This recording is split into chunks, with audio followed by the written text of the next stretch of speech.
10वें मंडल का 34वां सूक्त अक्ष सूक्त के नाम से प्रसिद्ध है। इसमें मुख्य रूप में यह शिक्षा दी गई है कि जुआ खेल कभी नहीं खेलना है, उसके स्थान पर कृषि इत्यादि कार्य करना चाहिए।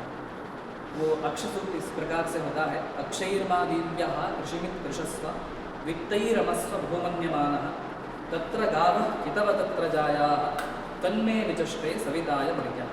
अर्थात सविता जुआरियों के प्रति ये कहती है कि हे जुआरियों, पासों से मत खेलो, कृषि के कार्य करो, उससे जितना धन प्राप्त करेंगे उससे ही आनंद का अनुभव करो, उस धन से ही तुम गायों और अपनी स्त्रियों को प्राप्त करो।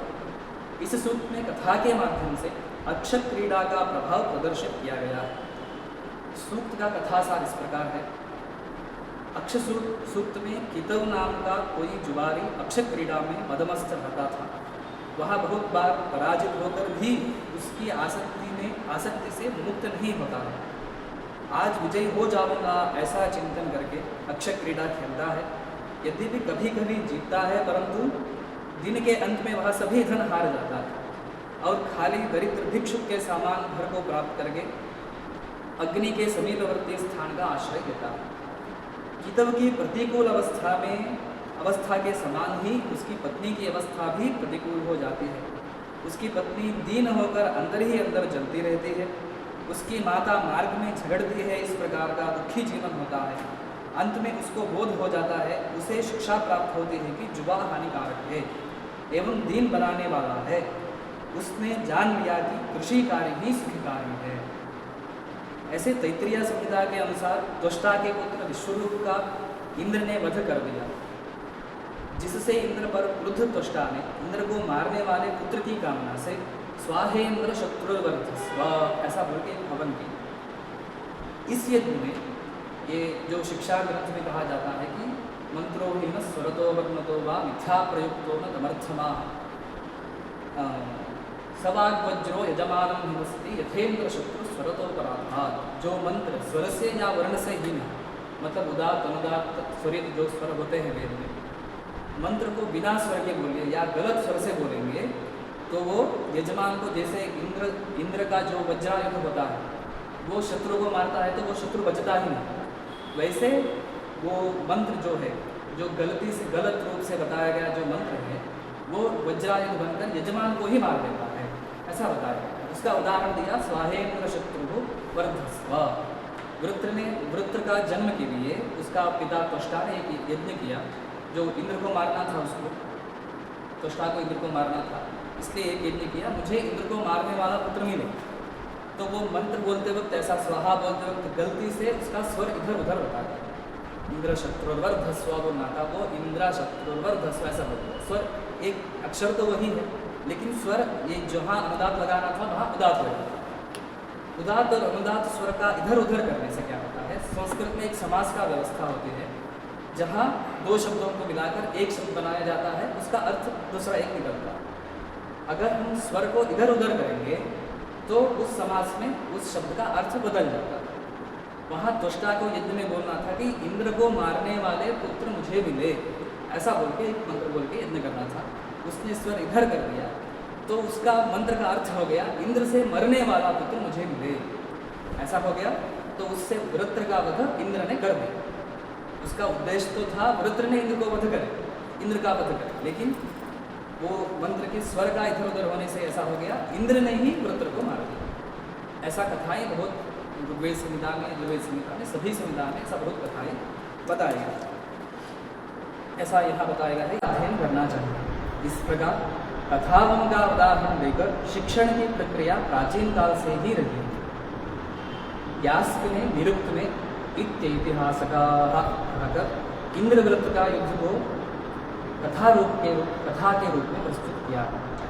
उपनिषदों में भी जीव जंतु कथाएँ और विकसित रूप में हैं, जैसे कठोपनिषद है, नचिकेत और यम का जो कथाएँ हैं, ये सब उपनिषद काल में भी प्रचलित थे।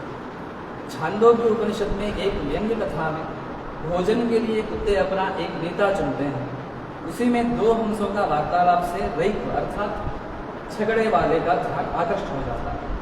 छांदोग्य उपनिषद में ही जाबाला के पुत्र सत्यकाम का बैल हंस और मजबूत जो कि एक जलचर पक्षी है, उसको ब्रह्म विद्या का उपदेश देते हैं।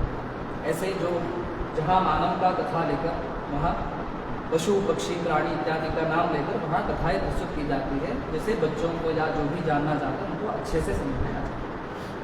महाभारत में पशु कथाएं और विकसित रूप में मिलती है। आदि पर्व में कुत्ते की कथा, गजगच्छप कथा, वन पर्व में मनु मत्स्य का कथा, शांति पर्व में ऐसा 10-12 नीति कथाएं भी मिलती हैं। लोकतंत्र की सफलता के लिए मानव समाज को लोकतंत्रीय एवं राजनीतिक शिक्षा का ज्ञान होना आवश्यक है और संस्कृत कथा साहित्य इस प्रकार की राजनीतिक शिक्षा से भरा पड़ा है। हम संस्कृत कथा साहित्य से मानव समाज को जुड़े हैं तो सफल लोकतंत्र शासन की कल्पना की जा सकती है। पंचतंत्र, हितोपदेश, कादम्बरी आदि संस्कृत कथा साहित्य राजनीतिक शिक्षा के अद्भुत उदाहरण हैं। जैसे पहले वेदों में कथा आई, कथा का उद्भव वहाँ से हुआ, उसके बाद उपनिषद में कथा आई, उसके बाद महाभारत रामायण आदि में, अभी उसके बाद ये दिखाया गया पंचतंत्र, हितोपदेश इत्यादि। पूरा कथा की एक कथाओं का ही एक दो ग्रंथ ऐसा बताया गया। एक उदाहरण, अनधीत्य यथा वेदान विप्र श्राद्धमर्हति एवं अश्रुत षाड्गुण्यो न मंत्रम श्रोतमर्हति। अर्थात जैसे वेद को बिना पढ़े ब्राह्मण श्रद्धा का पात्र नहीं होता है, ऐसे ही राजनीति के 6 गुणों को जाने बिना मंत्र का अधिकारी नहीं होता। राजा के 6 अंग होते हैं संधि, विग्रह, यान, आसन, विधि, बाप और सूचन। इनके आधार पर ही राजकार्य चलता है। ये सब को जानना आवश्यक है। ऐसे हम ग्रंथ को एक पॉइंट टू पॉइंट पढ़ेंगे तो वो समझ में नहीं आता। कथाओं के माध्यम से हम सुनेंगे, उसमें नीति भी समझ में आती है और बाकी जो हमारा सामाजिक, आर्थिक, धार्मिक जो व्यवस्था है वो भी समझ में आता है। मानव समाज को नई दिशा प्रदान करने के लिए यह आवश्यक है कि व्यक्ति में मानवोचित गुणों का विकास किया जाए, जिससे उसके अंतःस्थल में छिपी हुई अनुभूतियों को व्यक्त किया जा सके, जो व्यक्तित्व को संगठित बनाए रखने में अपनी महत्वपूर्ण भूमिका निभाती है तथा व्यक्ति की रुग्ण जिज्ञासाओं को समाप्त करती है, क्योंकि रुग्ण जिज्ञासाओं से युक्त मानव कभी सृजन की ओर अग्रसर नहीं हो पूर्णतया पालन करते थे। हम संस्कृत कथा साहित्य में देख सकते हैं पंचतंत्र की कथाओं के माध्यम से पंडित विष्णु शर्मा ने मूर्ख राजकुमारों को शिक्षण प्रदान कर ऐसे अल्प समय में ही विद्वान बना दिया था। यह सर्वविदित है। संस्कृत कथा साहित्य का अध्ययन करके हम तत्कालीन शिक्षा के स्वरूप, शैक्षिक उद्देश्य, पाठ्यक्रम, शिक्षण विधियाँ, शिक्षक शिक्षार्थी संबंध आदि को समाज के सामने रखकर वर्तमान शैक्षिक नीति जो नेशनल एजुकेशन पॉलिसी इसके अनुरूप कार्य कर सकते हैं। राष्ट्रीय शिक्षा नीति के शिक्षा नीति में कथाओं के माध्यम से शिक्षण के महत्व को देखते हुए कहा गया है कि कहानी आधारित शिक्षण शास्त्र को प्रत्येक विषय में एक मानक शिक्षण शास्त्र के तौर पर देखा जाएगा। मतलब कथाओं के माध्यम से ही बच्चों को पढ़ाना। जो पहले था गुरुकुल पद्धति में ऐसा था कि कथाओं के माध्यम से पढ़ाते, बीच में वो छूट गया। अब फिर से शिक्षा नीति में यह बताया गया है कि कथाओं के माध्यम से ही पढ़ाना तथा सभी भाषाओं को एक मनोरंजन और संवादात्मक शैली में पढ़ाया जाएगा। संस्कृत कथा व पंचतंत्र आदि की शैली संवादात्मक ही है, अतः संस्कृत तथा संस्कृत कथाओं का अधिकाधिक उपयोग शिक्षा जगत में लाभदायक सिद्ध होगा। जैसे पंचतंत्रों में ऐसा कथा ऐसा नहीं बताया जाती, जैसे गतिरूप वहाँ होता है कि एक प्राणी एक पक्षी ऐसा बहुत होते हैं, वो अपने अपने बीच में संवाद करते हैं, इसमें ही नीति छिपी हुई। पंचतंत्र की कथा ये महिलारोप्य नगर के राजा अमरशक्ति के 3 पुत्रों को शास्त्र पारंगत बनाने के लिए विष्णु शर्मा द्वारा लिखित की गई थी। यह कथा ग्रंथ शिक्षा की दृष्टि से अत्यंत महत्वपूर्ण है। कथामुख के अंत में उक्त श्लोक इसकी शैक्षिक महत्ता को स्वयं उद्घाटित करता है कि अधीतेय इदं नित्यं नीतिशास्त्रं शृणोति च न पराभवमाप्नोति शक्रादपि कदाचन। जो इस नीतिशास्त्र मतलब पंचतंत्र कथा को नीतिशास्त्र बताया जाता है, इसको जो ठीक से पढ़ता है सुनता है, न पराभवमाप्नोति वो कभी नहीं हारेगा, शक्रादपि कदाचन इंद्र भी आ जाए तो नहीं हारेगा, क्योंकि उसके दिमाग में पूरा नीतिशास्त्र है, वो पूरा समझ लिया। भारत में भी पंचतंत्र की इतनी लोकप्रियता है कि इसकी सूक्तियों का यत्र तत्र प्रयोग किया जाता है। कुछ प्रमुख सूक्तियाँ द्रष्टव्य है। जैसे न स्वल्पस्य कृते भूरि नाशयेन मतिमान नरः, न स्वल्पस्य कृते, थोड़ा कुछ पाने के लिए, भूरि नाशयेन मतिमान नरः, न भूरि नाशयेन, बहुत ज़्यादा खोना नहीं है। हमें जो इच्छा है कुछ पाने के लिए, अगर उसको पाने के लिए बहुत ज़्यादा हमें खोना नहीं है, उसका जो मूल्य है उतना ही हम खो सकते हैं। अरक्षितम तिष्ठति दैवरक्षितम सुरक्षितम देवहतम निश्चति, मतलब दैवरक्षितम, जो देवताओं से जो रक्षित है, जो देवताओं चाहते हैं कि इसको रक्षा करना, तो अरक्षितम भी, मतलब जो उसका रक्षण हम ना करें तो भी वो रहेगा ही। अगर देवता नहीं चाहते हैं, देवताएं नहीं चाहते कि इसका रक्षण ना हो, तो सुरक्षित हम कितना भी उसको सेव करके रखे, वो विनश्यति, वो नाश ही हो जाएगा। यस्य बुद्धिर बलं तस्य, जिसके जो अभी शारीरिक बल से ज़्यादा मानसिक बल बहुत आवश्यक है। यस्य बुद्धि, जिसके पास बहुत ज़्यादा बुद्धि है, बलम तस्य, वही बलवान होता है। यस्मिन् कुले यः पुरुषः प्रधानः सर्वयत्नैः परिरक्षणीयः, मतलब एक वंश में, एक कुल में जो प्रधान व्यक्ति है वो ही पूरा चलाता है, पूरा वंश को, पूरा संसार को वही चलाता है। कुछ भी करके उसका रक्षण करना चाहिए। अगर उस देश का, मतलब एक देश का राजा को हम रक्षण नहीं कर पाए तो देश भी नहीं बचेगा, हम भी नहीं बचेगा। त्याज्यन्न धैर्यम विधुरेव काले, कोई भी का विपत्ति आ जाए लेकिन धैर्य नहीं छोड़ना चाहिए। यो न वेत्ति गुणान यस्य न तम सेवेत पंडितः, हम अगर किसी व्यक्ति का गुण को, उसका गुण मतलब अच्छाई या बुराई अगर हम नहीं जानते, उसका सेवा नहीं करना चाहिए। किसी का हम सेवा करना है तो उस व्यक्ति अच्छा है या नहीं, उस हमारे सेवा के लिए वो अर्ह है या नहीं, ये देख के उसका सेवा करना चाहिए। त्यजेदेकं कुलस्यार्थे, एक प्रसिद्ध सुभाषित है, त्यजेदेकं कुलस्यार्थे। अभी उसका अर्थ ये है कि एक देश का रक्षण के लिए एक राज्य को आप छोड़ सकते हैं, एक राज्य का रक्षण के लिए आप एक गांव को छोड़ सकते हैं, एक गांव का रक्षण के लिए एक कुल को छोड़ सकते हैं, एक घर को छोड़ सकते हैं, एक घर की रक्षा के लिए, मतलब एक कुल का रक्षा के लिए एक व्यक्ति को छोड़ सकते हैं। मतलब ये है कि अगर उस कुल को, उस घर को एक व्यक्ति खराब कर रहा है, बाहर जाके दुनिया में कोई भी जो काम नहीं करना चाहिए वो सब काम कर रहा है, उससे कुल का जो विनाश हो रहा है, सब लोग बुरा मान रहे हैं, तो उस व्यक्ति को घर से हम निकाल सकते हैं। ये अर्थ है त्यजेदेकं कुलस्यार्थे, कुल का जो सम्मान है उसको रखने के लिए एक व्यक्ति का त्याग कर सकते हैं। उद्योगिनम पुरुषसिंहम उपैति लक्ष्मी, मतलब जो उद्योगिनम पुरुषसिंहम, जो उद्योग करता है, जो बिना काम के जो नहीं बैठता है, मतलब कोई ना कोई काम में वो रहता है, उपैति लक्ष्मी ही, धन उसके पास अपने आप आ जाता है, उसको धन के पीछे भागना नहीं पड़ता है, उसको बस अपने काम करते रहना है। कर्मण्येव अधिकारस्ते, उस कर्म को वो करता रहेगा तो धन अपने आप उसके पास आ जाएगा। मातृवत परदाराणि परद्रव्याणि ओष्ठु, मतलब जो भी स्त्रियों हैं सभी को हम मातृवत, हमारे माताजी जैसे ही उसका सम्मान, उनका सम्मान करना चाहिए। परद्रव्याणि ओष्ठु, मतलब दूसरों का जो धन है उसको पत्थर जैसे मानना चाहिए, जो हमारा है बस उसको ही सम्मान करना चाहिए, बाकी सब हमें पत्थर जैसा है। नवीन पात्रों के समान छोटे छोटे बालकों में स्थापित किया गया संस्कार नष्ट नहीं होता है। इसी को उद्देश्य में रहकर नारायण पंडित ने हितोपदेश की रचना करते हुए कहा है, यन्नवे भाजने रत्न संस्कारो नान्यथा भवे तथा छलेन बालानां नीतिस्तदिह गच्छते। पंचतंत्र एवं हितोपदेश आदि नीति ग्रंथों का विशेषता है कि इनमें एक मुख्य कथा के भीतर अवान्तर कथा ये निकली है, जिससे कथा का प्रवाह रुकता ही नहीं है, जिससे रोचकता के साथ वांछित शिक्षाओं को बाल मन पर स्थापित कर दिया जाता है। ये कथाएं सरल, सरस, सुबोध शैली में रचित है। हितोपदेश का यह श्लोक उल्लेखनीय है, श्रुतो हितोपदेशोऽयं पाठवं संस्कृतोक्तिषु वाचां सर्वत्र वैचित्र्यं नीति विद्यां ददाति च।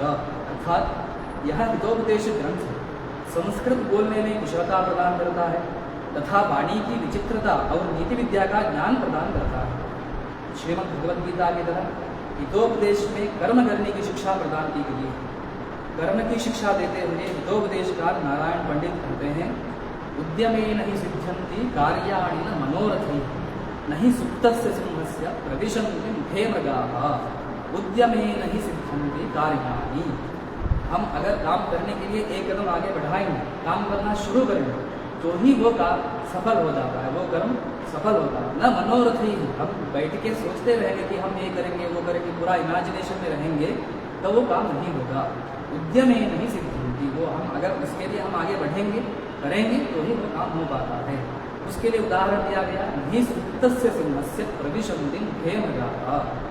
जो सिंह सोता रहा है, सो रहा है, अरण्य में बैठ के बहुत शक्तिशाली है सिंह, वो कुछ भी कर सकता है, लेकिन अगर वो सोता रहेगा कि प्रविशन्ति मुखे मृगाः, सब मृग आके, हिरण हरिण जो आके मेरे मुंह में आएगा, मैं उसको खा जाऊंगा, जब तक नहीं आएगा तब तक नहीं खाऊंगा, ऐसा बैठा रहेगा, तो उसके पास कोई मृग आएगा ही नहीं, कोई प्राणी उसके पास नहीं आएगा। उसको खुद जाना पड़ता है, खुद ढूंढना पड़ता है, खुद मारना पड़ता है, खुद खाना पड़ता है। अगर वो ऐसे सुप्त से मतलब जो सोते हुए बैठेगा तो उसका पेट नहीं भरेगा। संघ का प्रभाव व्यक्ति के शैक्षिक जीवन पर पड़ता है। व्यक्ति जैसी संगत में रहता है वैसा ही बन जाता है। कहा भी है, हीयते ही मतिस्ताता हीनैः सह समानः समैश्च समतामेति विशिष्टैश्च विशिष्टताम्। हमारा बुद्धि कैसे चलती है? हमारा संग के हिसाब से। हमारा मित्र हमारा जो परिवार है उसका वहाँ जैसे जैसे लोग हैं वैसे हमारा मति भी हो जाता है। हीयते ही मतिस्ताता हीनैः सह समानः। जो अच्छे लोग नहीं हैं उनके साथ हम रहेंगे तो हमारा बुद्धि भी उनके जैसा ही हो जाएगा, बुरा ही हो जाएगा। समैश्च समता में जो हमारा बुद्धि के समान लोगों से हम मित्रता करेंगे तो हमारा समान बुद्धि भी रहेगी। विशिष्टैश्च विशिष्टता, जो अति बुद्धिमंत लोग होते हैं, मतलब बहुत अच्छे लोग होते हैं, संत लोग होते हैं, उनके साथ हम रहेंगे तो हमारा बुद्धि भी उनके जैसे अच्छा ही हो जाता है। हितोपदेश में वृद्ध व्याघ्र वृद्ध विप्र कथा के माध्यम से शिक्षा दी गई है कि व्यक्ति को लोभ नहीं करना चाहिए, क्योंकि लोभ ही पाप का मूल है। कहा भी है, लोभात् क्रोधः भवति लोभात् कामः प्रजायते लोभात् मोहश्च नाशश्च लोभः पापस्य कारणम्। लोभात् क्रोधः भवति, आशा से ही क्रोध उत्पन्न होता है। लोभात् कामः प्रजायते, उससे ही काम होता है। लोभान् मोहश्च नाशश्च, लोभ से ही मोह उद्भव होता है, मोह से नाश होता है। लोभ पापस्य कारणम्, लोभ ही हमें पाप करने के लिए एक कारण हो जाता है। हितोपदेश में मित्रलाभ नाम प्रकरण का निम्न एक प्रारंभिक श्लोक अध्ययनशील छात्र में बहुत ही प्रेरणा उत्साह का संचार करता है। वहाँ कहा गया है, काव्य शास्त्र विनोदेन कालो गच्छति ध्रुवा व्यसनेन तु मूर्खाणां निद्रया कलहेन वा। सब लोग अपना कार्यापन कैसे करते हैं? दो लोगों को बताया गया है, एक धीमान लोग, एक मूर्ख लोग। धीमान लोग कैसे, बुद्धिमान लोग कैसे अपना कार्यापन करते हैं? काव्य शास्त्र विनोदेन, एक अच्छा ग्रंथ पढ़ने से या अच्छा एक विषय लेके उसमें चर्चा करने में, ये सब में इनका काल जाता है, मतलब टाइम इनका ऐसा पास हो जाता है। लेकिन जो मूर्ख लोग होते हैं उनका व्यसनेन और निद्रा से और नहीं तो झगड़ने से, कलहेन वा व्यसनेन तु मूर्खाणां निद्रया कलहेन वा। इसलिए जैसे रहना चाहिए, बच्चों को हम ऐसा सिखा सकते हैं कि ये जो निद्रा करते हैं पूरा दिन या कलह करते रहते हैं या कोई व्यसन करते हैं, ये सब मूर्ख लोग होते हैं। अच्छा लोग बनने के लिए आप लोगों को काव्य शास्त्र ऐसा अच्छा ग्रंथ पढ़ना चाहिए, अच्छा चर्चा करना चाहिए, ये सब बताया। अर्थात बुद्धिमान विचारशील मनुष्यों का समय काव्य शास्त्र इत्यादि के अध्ययन मनन में ही व्यतीत होता है, परंतु मूर्खों का समय व्यसन, आलस्य, निद्रा, लड़ाई झगड़ों में बीत जाता है। हितोपदेश में शिक्षा दी गई है कि मनुष्य को विपत्ति के समय घबराना नहीं चाहिए, जबकि धैर्य धारण कर विपत्ति से छूटने का उपाय सोचना चाहिए, क्योंकि उपाय से सभी कार्य संभव है। महान पुरुष बनने की शिक्षा देते हुए हितोपदेश में कहा गया है, विपति धैर्यम अभ्युदये क्षमा सदसि वाक्पटुता युधि विक्रमः यशसि चाभिरुचिर व्यसनम श्रुतौ प्रकृति सिद्धमिदं हि महात्मनाम्। विपति धैर्यम, जब कोई विपत्ति आती है तो धैर्य रखना चाहिए। अभ्युदय क्षमा, बहुत अच्छा मतलब अच्छा जगह में रहते हैं, अच्छा स्थान में रहते हैं तो क्षमा रखनी चाहिए, तो ये किसी के ऊपर भी। सदस्य वाक्पटुता, चार लोगों के ऊपर अच्छा बात करना चाहिए। युधि विक्रम, युद्ध में जीतना चाहिए। यशस्वी चाभिरुचिर व्यसनम श्रुतो प्रकृति सिद्ध भी महात्मा, ये सब महात्माओं का जन्म से ही आया हुआ लक्षण होते हैं। अगर महात्मा बनना है तो ये सब को अपनाना चाहिए। विप्र मनोरथ पूर्णम नामक एक पंचतंत्र का द्वितीय कथा है। इसमें शिक्षा दी गई है कि मंत्र में, तीर्थ में, द्विज में, देवी देवताओं में, ज्योतिष में, औषधि में तथा गुरु में जिसकी जैसी भावना होती है सिद्धि भी उसी प्रकार की होती है। मंत्रे तीर्थे द्विजे देवे दैवज्ञे भेषजे गुरु यादृशी भावना यस्य सिद्धिर्भवति तादृशी। मतलब मंत्र में कोई मंत्र का हम प्रयोग कर रहे हैं, उसमें हम हमारा श्रद्धा रखेंगे, इस मंत्र से हमारा जो मनोकामना है वो पूरा हो जाएगा। हम ऐसा श्रद्धा करके मंत्र का उपयोग करेंगे तो उससे फल मिलता है। यादृशी भावना, अगर हम भावना नहीं रखेंगे अरे इस मंत्र से नहीं हो पाएगा कुछ, ये सब ऐसा ही ये कर देते हैं, इससे कोई फल नहीं मिलेगा, ऐसा सोच के हम हवन करेंगे तो उसका फल नहीं मिलता है। हमें यहाँ बहुत श्रद्धा बहुत आवश्यक है। तीर्थ है, हम कोई मंदिर जाएंगे, तीर्थ क्षेत्र जाएंगे, वहाँ भी हमें श्रद्धा रख के ही जाना पड़ेगा। जो हमारा श्रद्धा रहेगी वो ही फल हमें मिलेगा। द्विजय, कोई ब्राह्मण में भी ऐसा हम श्रद्धा रख के ही जाना। देवे, देवताओं में भी श्रद्धा ही रखना। दैवज्ञ, जो ज्योतिषी रहते हैं, और वो बोलेंगे तो हमें ऐसा बहुत कुछ प्रश्न करके ये नहीं करना चाहिए, अश्रद्धा नहीं दिखाना चाहिए। वो जो बोलेंगे श्रद्धा से हम सुनेंगे तो वैसा ही होता है। भैषजे, जो वैद्य डॉक्टर हो गए, डॉक्टर दिए तो हमें बहुत उसमें ये नहीं करना चाहिए, अश्रद्धा रखना नहीं चाहिए। श्रद्धा रख के वो जो दिए हैं दवा वो लेना चाहिए तो वो फल आता ही। गुरु, जो गुरु जो सिखाते हैं उसमें भी श्रद्धा रखनी चाहिए। यादृशी भावना, ऐसे भावना रहेगी सिद्धिर्भवति तादृशी, वैसे ही आपको फल मिलता है। यहाँ बालकों के लिए शिक्षा है कि उन्हें अपने गुरु में श्रद्धा रखनी चाहिए, क्योंकि श्रद्धा होने पर ही शिक्षा में अवगमन तीव्र गति से होता है। आगे का जो कथा है, भोगों के प्रति अत्यधिक आसक्ति ठीक नहीं है। मनुष्य को केवल भोगों में ही लिप्त नहीं रहना चाहिए, क्योंकि भोग भोगे नहीं जाते हैं, हम ही भोग लिए जाते हैं। तपस्या की नहीं जाती जबकि हम ही तप लिए जाते हैं। काल नहीं बीत रहा है बल्कि हम ही बीत रहे हैं, तथा तृष्णा कभी क्षीण नहीं होती बल्कि हम ही क्षीण हो जाते हैं। तो सुभाषित श्लोक ऐसा है, भोगा न भुक्ता वयमेव भुक्ता, तपो न तप्तम वयमेव तप्ता, कालो न यातो वयमेव जाता, तृष्णा न जीर्णा वयमेव जीर्णा। हम इतना आशा किए, सब पा लिए, फिर भी वो आशा खत्म नहीं हो रहा, हम खत्म हो रहे हैं। हमारा आयु बढ़ रही है लेकिन हम क्षीण हो रहे हैं, लेकिन हमारा आशा क्षीण नहीं हो रहा, वो बढ़ते ही जा रहे हैं। महर्षि मनु भी उपभोग द्वारा काम की शांति न होकर उसकी वृद्धि ही होने का कथन इस प्रकार करते हैं, न जात काम कामाय उपभोगे न शांति, अभिषा कृष्णवर्तमेव भुज एवाभिवर्तते।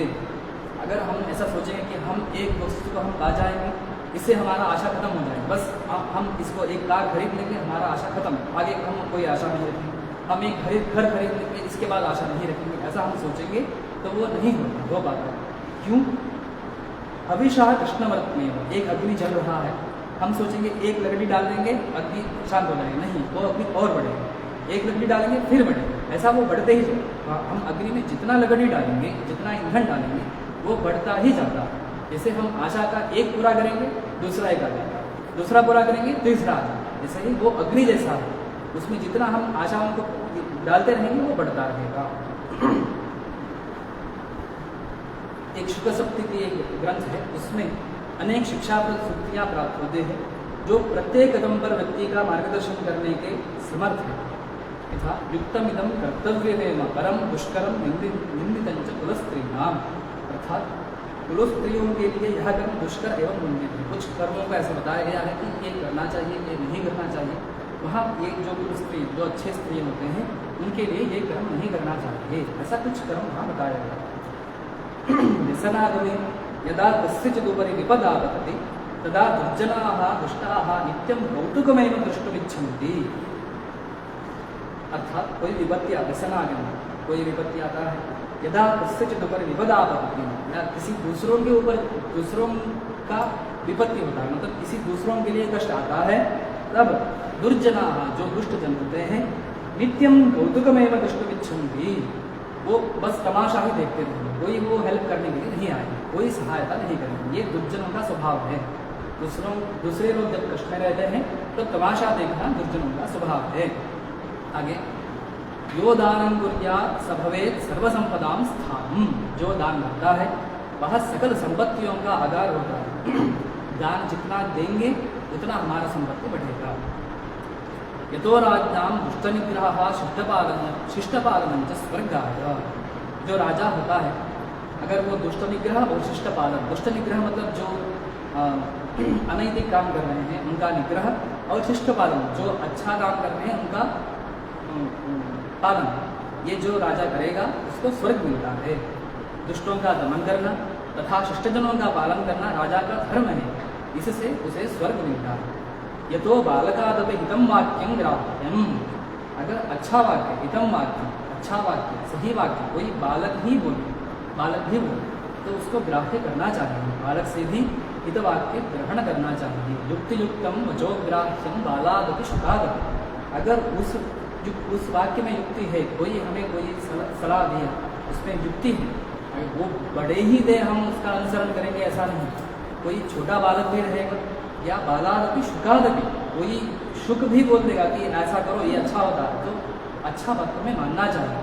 युक्तयुक्तम वचस त्याज्य, जो युक्ति से नहीं है, जो अयुक्त वाक्य है, उसको अगर गुरु भी बोलते या ऋषि भी बोलते, हमें उसका त्याग करना चाहिए।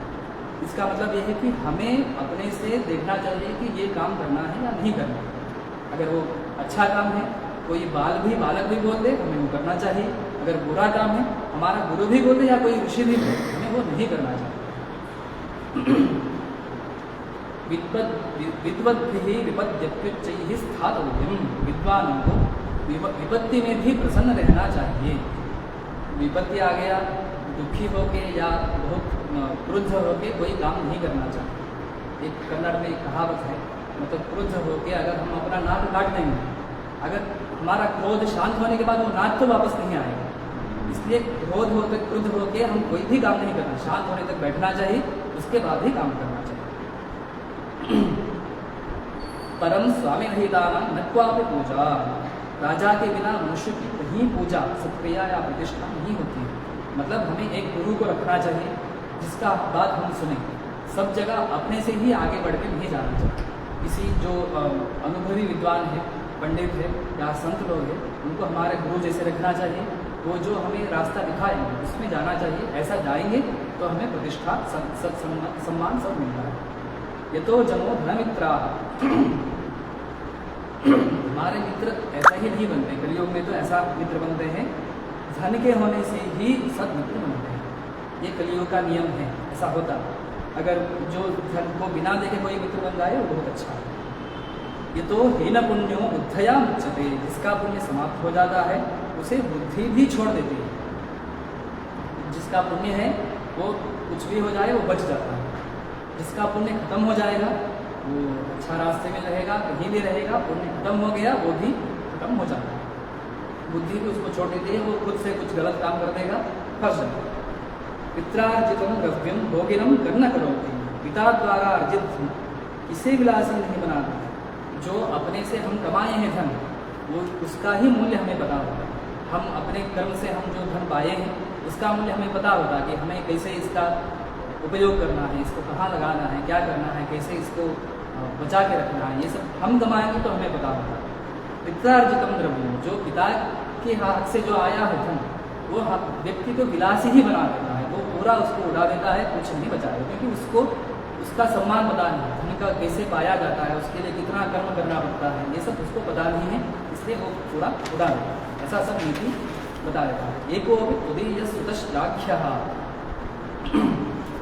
अगर एक ही पुत्र हो लेकिन वो अच्छा पुत्र हो तो वो श्लाघ्य है। ऐसा नहीं कि 2 पुत्र 4 पुत्र 10 पुत्र होना है, ऐसा नहीं। एक भी हो, अच्छा हो तो वो श्लाघ्य ही होता है। यह कश्चित् हितं वाक्यं शृणोति करोति स श्रमभाग भवति। जो कोई हितवाक्य सुनता है और तदनुसार कार्य करता है वह इस लोक तथा परलोक में कल्याण का भागी होता है। सत्यस्य वाचो वक्ता श्रोता च न लभ्यते। सत्य की बात कहने वाला और सुनने वाला दोनों नहीं मिलते। सुनने वाला नहीं मिलेंगे इसलिए कहने वाले नहीं रहते हैं, कहने वाले नहीं होते इसलिए सुनने वाले नहीं होते, ऐसा है। अगर कोई कहेगा सत्य बात तो सुनने वाले कोई नहीं होता, सत्य ये होता है कड़वा होता है, हमेशा कड़वा होता है, इसलिए कोई सुनना नहीं चाहता। इस प्रकार नीति कथाओं में जीवन के अच्छे और बुरे दोनों पक्षों का वर्णन है, जैसे जीवन की पवित्रता, कर्तव्य पालन, मित्र की रक्षा, वचन पालन आदि गुणों के वर्णन। इसके साथ ही छल प्रपंच और दंभ कपट व्यवहार, दुश्चरित्रता आदि दोषों का भी वर्णन है। नीति कथाओं के पात्र पशु पक्षी आदि मनुष्यों के तुल्य मित्रता, प्रेम, विवाद, छल, लोभ, संधि, विश्वासघात, विग्रह आदि करते हैं। उनके राजा, मंत्री, दूत आदि अवसरोचित सभी कार्य करते हैं। ये मानवीय गुणों और स्वभाव से युक्त, ये सब स्वभाव से युक्त होते हैं। जो प्राणियाँ वहाँ दिखाई जाती हैं पंचतंत्र में, हितोपदेश में जो प्राणी पक्षियों के द्वारा जो कथा बताई जाती है, जो प्राणी पक्षी के जैसे नहीं रहते, वो मानवों के जैसे ही व्यवहार करते हैं और उनका स्वभाव भी ऐसा ही दिखाया जा रहा है। ये नीति कथाएँ पशु पक्षियों से संबद्ध है, अतः मानव मात्र के लिए रोचक और उपादेय है। जो बच्चों का भी ये गुण होता है कि कोई मानव का नाम लेकर बोलेंगे तो उनका दिमाग में उतना अच्छे से नहीं जाता है। हम कोई पक्षी का नाम लेकर बोलेंगे, कोई प्राणी का नाम लेकर बोलेंगे, कथा सुनाएंगे तो सभी का मन में वो स्थित हो जाता है। तो भारतीय ज्ञान परंपरा में कथा साहित्य का यही उद्देश्य है, जो सभी को अच्छे मार्ग में लेके जाना, सभी का दिमाग में अच्छा विचार भरना, सभी को जो पुण्य प्राप्ति का जो मार्ग है। इतना बोल के जो हिंदी ठीक नहीं है तो ऐसा दक्षिण से